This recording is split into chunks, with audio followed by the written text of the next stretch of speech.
Hey veterans, isn't it frustrating to open up a decision letter from the VA that you submitted an application and it shows you that you are not service connected? I know it's frustrating because you're probably asking yourself a couple of questions. Why am I not service connected when it's in my service treatment records? I saw my service records and I have a current diagnosis and it came from the VA. For instance, you got a CPAP machine for sleep apnea and you had an overnight sleep study done in the military. It should be elementary to connect it, right? Or you had loud noise exposure in the military because of your MOS and you have tinnitus, or you may have hearing loss currently diagnosed. But there's something you left out of the whole equation. So let's draw the line right now and clear the air and be very methodical about this.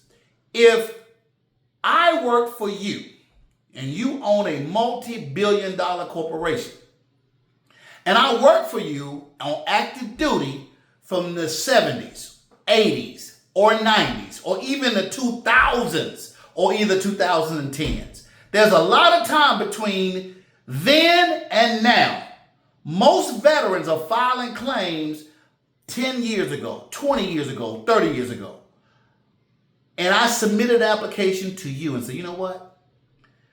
I had an injury working for you 30 years ago. And I want you to pay me in 2025. Think about that for a second. What would you say to me if I submitted some paperwork on an injury that happened in 1995? What would your response be? You would probably hire other people that are medically proficient to examine you and make a determination, wouldn't you? To protect your billions of dollars. Well, ladies and gentlemen, that is what the VA disability process is like. It's like you're telling the VA that they owe you some money for something that happened 30 years ago because you had an aha moment. You spoke to another veteran that told you about he got 100% and it's 1995, 30 years removed, 40 years removed, sometimes 50 years removed from the military, and you want them to pay you right now. Some of you are in your 60s. Some of you are in your 70s, and you served when you was 18, and you expect the federal government to just lay over and give you the money. Doesn't that sound ludicrous?